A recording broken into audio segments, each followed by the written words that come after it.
Overal waar je komt zie je nu in deze tijd ook de bollen staan. Elke bol die hier verkocht wordt is 100% Nederlands en daar profiteert de hele economie van. Onze posts gaan de hele wereld over via Instagram en via Facebook en mensen worden er gewoon blij van. Het bloemencorso is meer dan 70 jaar oud. Vlak na de Tweede Wereldoorlog is er grote behoefte aan feesten en gezelligheid. En daarbij komt dat de bloembol naast kaas en klompen het Nederlands exportproduct bij uitstek is, dat een beetje internationale promotie prima kan gebruiken. En zo ontstaat het idee van het bloemencorso. Een idee dat ook nu nog steeds springlevend is. De gezichten van bloemencorso Bollenstreek. Nou, de tulp is natuurlijk een symbool van Nederland, maar 400 jaar geleden was het ook het symbool van Turkije en de Ottomaanse Rijk.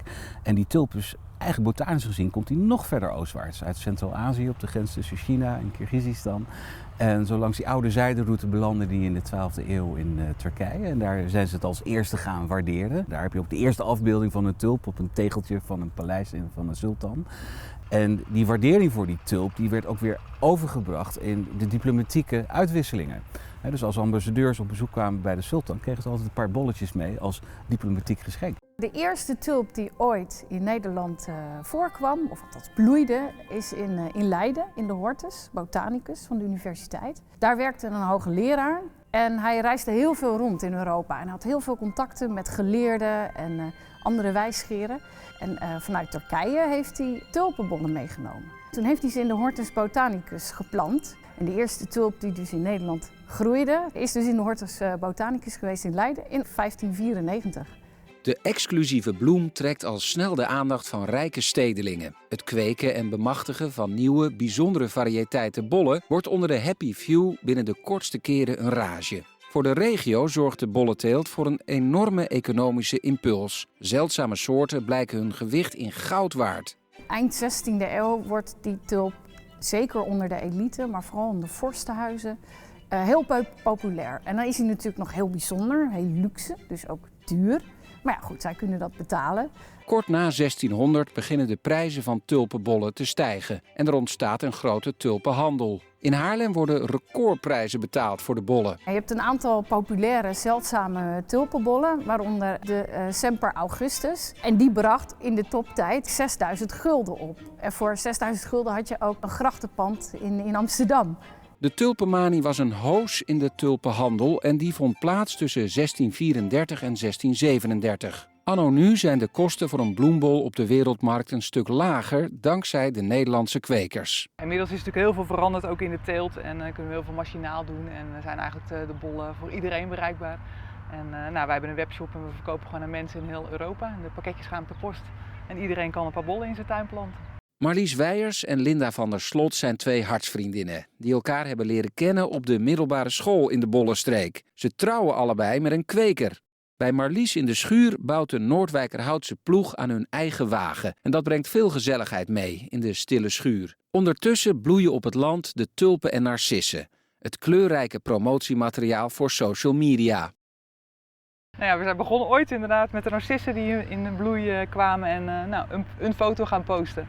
En mensen reageerden daar zo leuk op. Er kwam een soort bloemencommunity eigenlijk ging er ontstaan van allemaal mensen die ook heel blij werden van bloemen. We onderschatten hoe bijzonder het is, die plek waar wij wonen. En door die social media, door het internet kunnen we het gewoon met de hele wereld delen. En uiteindelijk moeten wij hier als sector miljoenen bollen verkopen met z'n allen. Dus laten we die promotie gebruiken, die kansen gebruiken om ons die producten over de wereld te laten zien.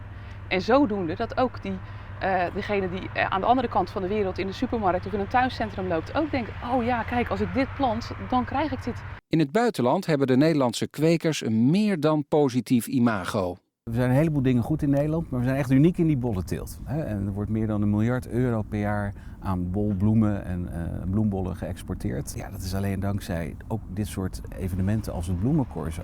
Waardoor mensen laten zien, hier het visitekaartje van de Bollenstreek aan de rest van de wereld. En die beelden die gaan natuurlijk ook de hele wereld over. Sterker nog, we hebben praalwagens in China samen met het bloemencorso geïmplementeerd 2 jaar geleden. Ibo Gulse ontwerpt en ontwikkelt samen met bedrijven uit de Bollenstreek bloemenattracties voor parken en festivals wereldwijd. Op die manier kunnen miljoenen bezoekers genieten genieten van de Nederlandse bloemen. Nou, wereldwijd worden natuurlijk ook tientallen bloemenfestivals en shows gehouden ieder jaar, waar tientallen miljoenen mensen op afkomen.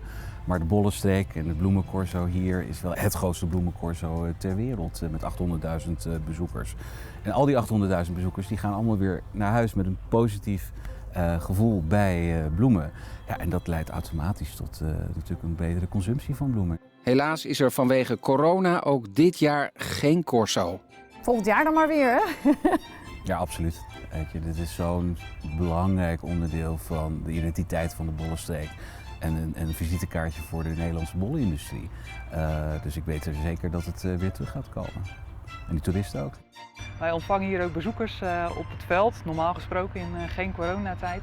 En nou, als je ziet mensen die uit Las Vegas komen, die bijna geen bloemen of geen bomen überhaupt zien, nou, die gaan echt uit hun dak bij het zien van zoveel bloemen.